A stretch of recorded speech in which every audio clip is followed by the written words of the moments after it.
여러분 안녕하십니까? KBS 뉴스입니다.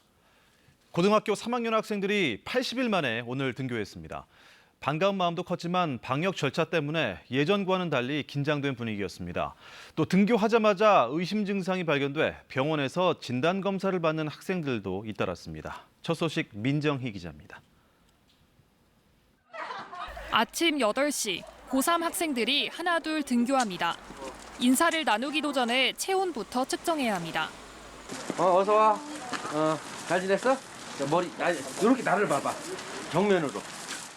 학생들은 2m씩 거리를 유지하며 건물 안으로 들어갑니다. 건물 안에서 다시 체온을 재고 열 화상 카메라로 재차 확인합니다. 예전과는 다른 풍경이 낯설지만 친구를 오랜만에 만난 반가움도 큽니다. 너무 오랜만에 친구들이 너무 반갑긴 합니다. 원래 계약하면 동복 입고 했는데 여름이 와서 하니까 신기해요. 교실 안의 책상도 모두 떨어뜨려 놓았습니다.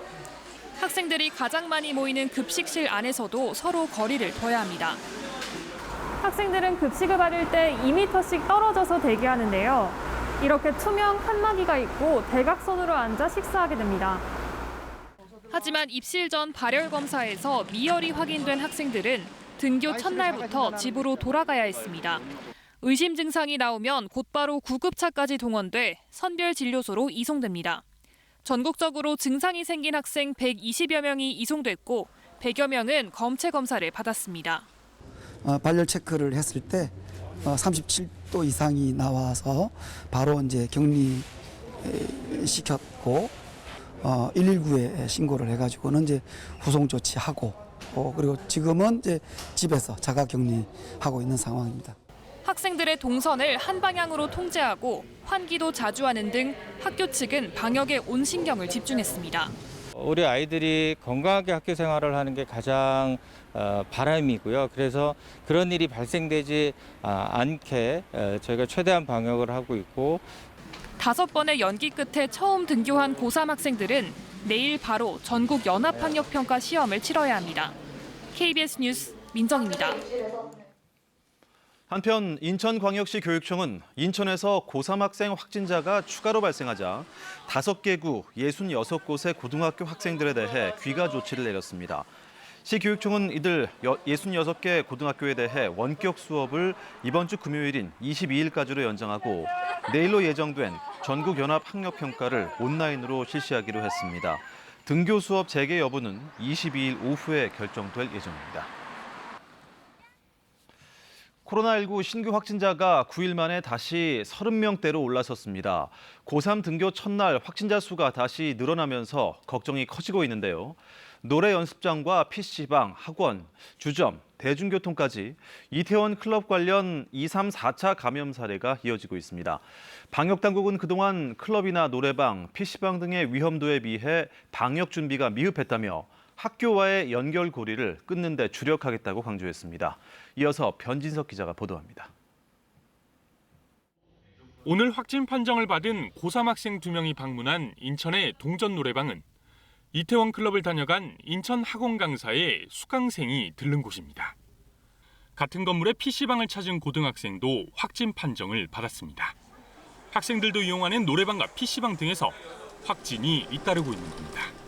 방역당국은 집단 생활을 시작한 학생들에게 노래방과 PC방 방문 자제를 요청했습니다. 교직원에게는 클럽과 주점에도 가지 말아달라고 부탁했습니다. 술을 마시거나 노래를 부르거나 하는 그런 비말들이 많이 생기고 2m 이내에 앉아서 뭔가를 행위를 장시간 해야 된다라고 하면 다 위험한 공간이라고 일단 봐야 됩니다. 문을 닫았던 학원에도 등교와 함께 수강생들이 몰리고 있습니다. 발열 확인과 마스크 착용, 2m 이상 거리 두기 등 지침에 소홀할 경우 감염 우려가 큽니다. 방역당국은 이태원 유흥시설 관련 집단 감염이 계속되고 있어 위험 요인이 여전하다고 평가합니다. 특히 다중이용시설 출입 관리를 엄격히 해 학교와의 접점을 없앤다는 계획입니다. 학교와의 연결고리를 차단하는 데 중점을 둘 것입니다. 확진자의 동선에 학원이나 노래방 등 학생들의 출입 장소가 포함될 경우에는 최우선으로 신속히 조치해 주시기 바랍니다. 한편 방역당국은 감염 예방을 위해 창문을 열고 에어컨을 켜는 것은 지나치다는 결론이 나왔다고 지적했습니다. 전력상의 문제나 환경 파괴 문제 등을 고려할 때 그 위험도에 비해서는 너무 지나치게 고비용을 초래하는 행위라는 결론들을 가지고 다만 적절한 환기가 중요한 만큼 조만간 에어컨 사용 지침을 다듬어 내놓을 예정입니다. KBS 뉴스 변진석입니다. 검찰이 후원금 사용 내역을 놓고 논란을 빚고 있는 정의기억연대에 대해 전격 압수수색에 나섰습니다. 취재기자 연결해 자세한 소식 알아보겠습니다. 김소영 기자, 압수수색이 지금도 계속 진행 중인가요? 네, 그렇습니다. 정의기억연대 사무실에 대한 압수수색은 6시간 넘게 계속되고 있습니다. 인근에 있는 전쟁과 여성 인권 박물관에서도 검찰 수사관들이 압수수색을 진행 중입니다. 앞서 서울 서부지검은 오늘 오후 5시쯤 정의연에 대한 전격적인 압수수색에 나섰는데요. 검찰 관계자는 이번 압수수색의 구체적인 혐의 등은 밝힐 수 없다고 말했습니다. 이번 압수수색은 지난 15일 윤미향 전 정의기억연대 이사장 등에 대한 고발 사건이 서부지검 형사 4부에 배당된 지 닷새 만에 이뤄졌습니다. 정의연 관련 의혹이 오늘도 계속 나오고 있는데요. 검찰은 어떤 부분을 들여다보고 있는 건가요? 네, 지금까지 각 시민단체가 정의연 관계자들을 상대로 한 고발은 최소 10건입니다. 먼저 후원금을 제대로 사용했는지, 이 과정에서 회계 부정이 있었는지가 쟁점입니다. 검찰은 정의연과 그 전신인 정대협이 기부받은 금액을 정확하게 공시하지 않았다는 의혹을 확인할 것으로 보입니다. 오늘도 정대협이 위안부 피해자 후원기업으로부터 받은 기부금 5억여 원을 공시해서 빠뜨렸다는 의혹 등 회계 누락에 대한 논란은 계속되고 있습니다. 윤미향 전 정의연 이사장이 개인 계좌로 모금 활동을 한 부분이 기부금품법 위반에 해당하는지도 들여다볼 것으로 예상됩니다. 또 정의연이 경기도 안성의 힐링센터를 시세보다 높게 구입하고 싼 가격에 되판 행위가 업무상 배임에 해당하는지도 조사 대상이 될 것으로 보입니다. 안성시는 오늘 이 힐링센터가 불법 증개축된 사실을 확인했다고 밝혔습니다. 한편 정의연에 대한 의혹을 제기한 위안부 피해자 이용수 할머니는 이번 사태와 관련해 오는 25일쯤 대구에서 기자회견을 열 것으로 알려졌습니다. 지금까지 사회부에서 전해드렸습니다. 이번엔 후원금을 놓고 논란을 빚고 있는 또 다른 단체, 나눔의 집 소식입니다. 이 단체는 8년 전부터 위안부 문제를 세계에 알리겠다며 국제평화인권센터 건립 후원금을 받아왔는데요. 땅만 사들이고 인권센터 건립은 중단된 상태입니다. 송락규 기자가 취재했습니다. 나눔의 집은 2012년부터 국제평화인권센터를 짓겠다고 홍보해왔습니다. 위안부 문제를 세계에 널리 알리는 홍보 목적의 건물을 마련하겠다는 취지였습니다.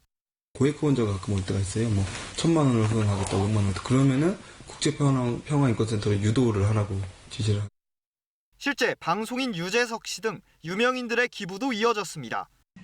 하지만 4억 원을 들여 부지를 샀지만 사업은 8년째 사실상 중단 상태입니다. 나눔의 집이 짓기로 한 국제평화인권센터 부지입니다. 보시다시피 풀만 무성하고 대부분 주차장으로 쓰이고 있습니다. 나눔의 집 운영진은 건립 자금이 28억 원에 달하는데 돈이 부족했다고 해명했습니다. 처음에는 예산이 몇 억인지 한 10억 미만으로 가능할 줄 알았는데 이제 240평으로 확대하다 보니까 이게 전체적으로 건물만 짓는데 한 20억이 넘어가는 거예요.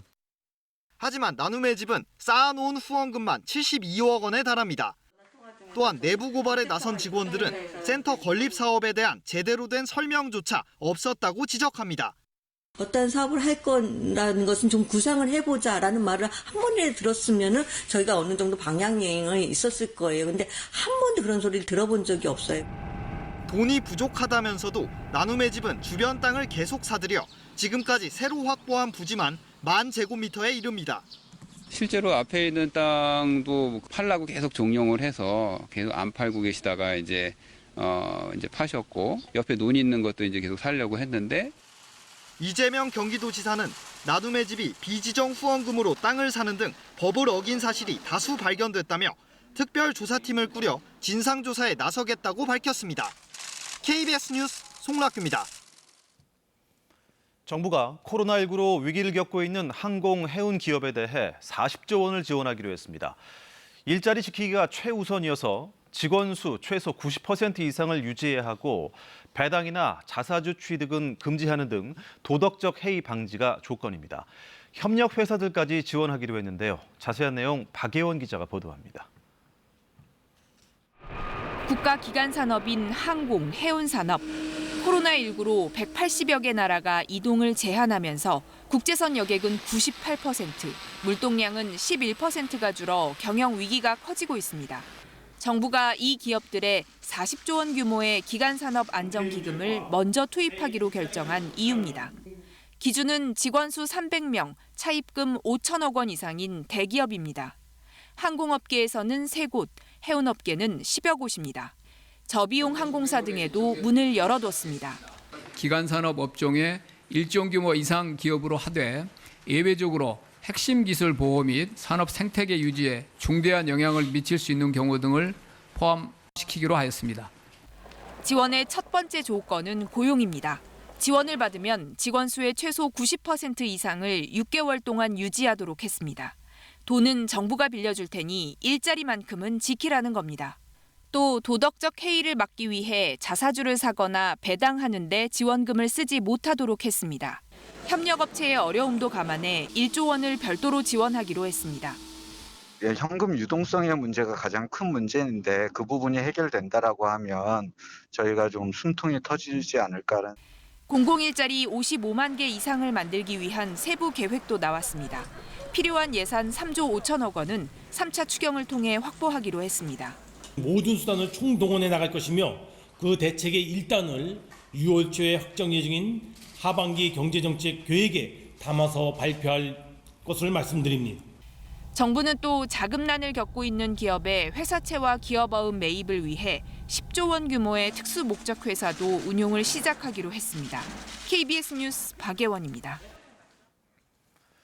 인터넷으로 물건을 사거나 금융거래를 할 때마다 공인인증서 때문에 불편했던 적 많으셨을 텐데요. 국회 본회의에서 공인인증서 폐지를 골자로 하는 전자서명법 개정안이 통과돼 지문이나 홍채인식 등 다양한 방식으로 인증하는 시대가 열리게 됐습니다. 인증 서비스 앞으로 어떻게 달라지는지 김민철 기자가 보도합니다. 이제 뒤안길로 사라지게 된 공인인증서. 반갑다는 반응이 더 많습니다. 프로그램을 여러 개 다운받아야 돼가지고 그런 것도 불편했고 시간이 지나면 또 갱신을 그때그때 해줘야 되는 불편함이 있더라고요. 외우기가 조금 어려워가지고 기록해 놓는데도 조금 외워지지가 않는 그런 어려움이 좀 있었고요. 어디다 저장하는 것도 어디다 두었는지도 잊어버리니까. 개정안의 핵심은 이런 불편을 없애고 인증 절차를 쉽고 빠르게 획기적으로 바꾸는 겁니다. 이를 위해 독점적 지위를 상징하는 공인이라는 단어는 사라지고 금융결제원과 민간기관들이 차별 없이 경쟁토록 했습니다. 10단계가 넘는 발급 절차도 크게 줄고 이용 범위도 대폭 확대됩니다. 특수문자를 포함해 10자리 이상이었던 비밀번호는 지문이나 홍채인식 등으로 대체할 수 있게 했습니다. 해마다 갱신해야 했던 불편도 없애 유효기간이 3년으로 늘고 자동갱신이 가능해집니다. 특히 휴대전화나 USB에 인증서를 저장할 필요도 없어져 그만큼 유출 우려도 줄게 됐습니다.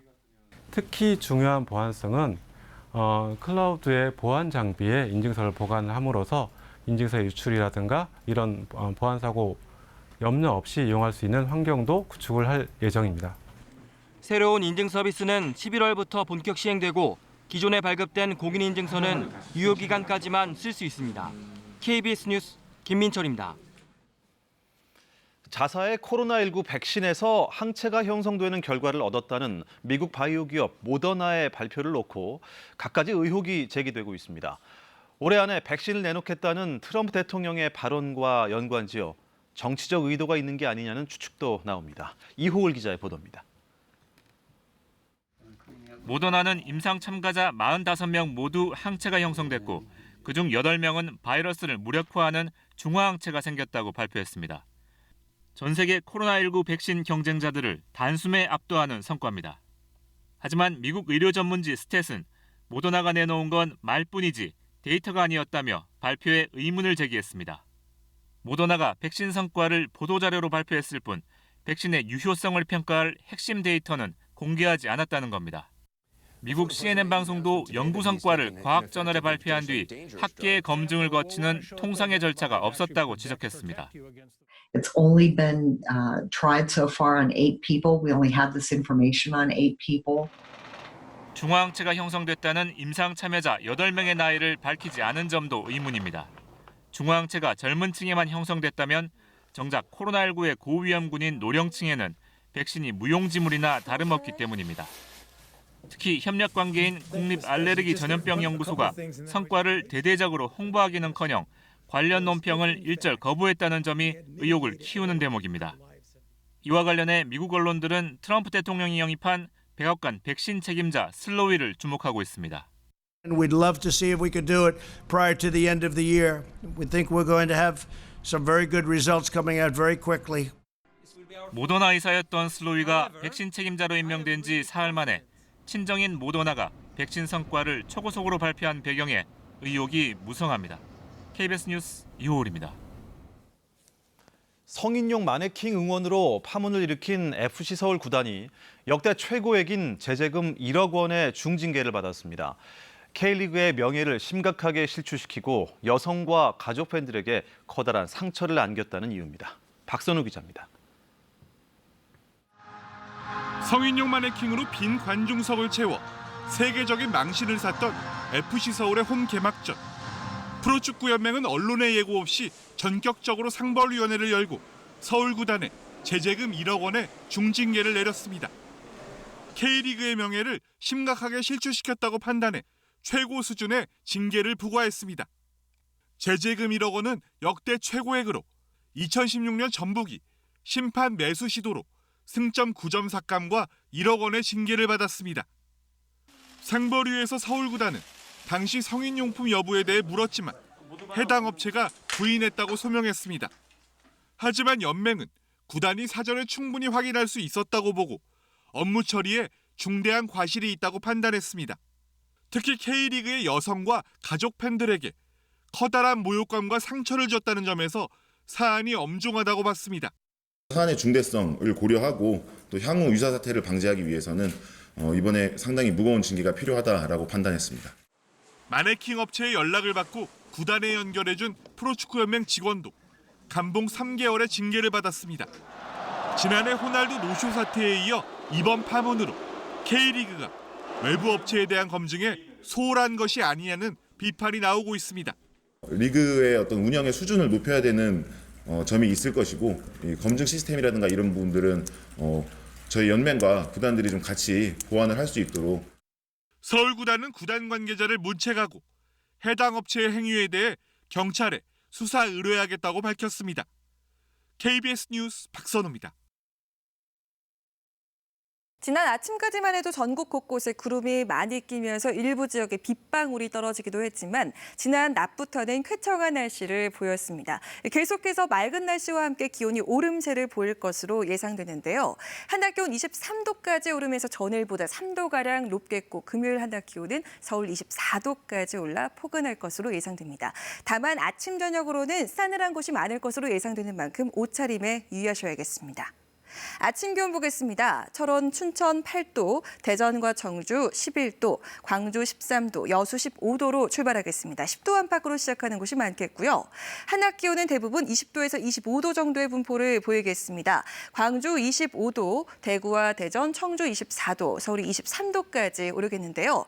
동풍의 영향을 받는 동해안 지역과 일부 남해안 지역을 중심으로는 강릉 17도, 울산 19도 등으로 20도 이하의 분포로 선선하겠습니다. 물결은 동해상에서 최고 4m로 높게 일겠습니다. 특히 금요일에는 경기 북부와 영서 지역에 오후부터 밤까지 비가 내릴 전망입니다. 날씨였습니다. KBS 뉴스를 마칩니다. 편안한 밤 보내시기 바랍니다. 고맙습니다.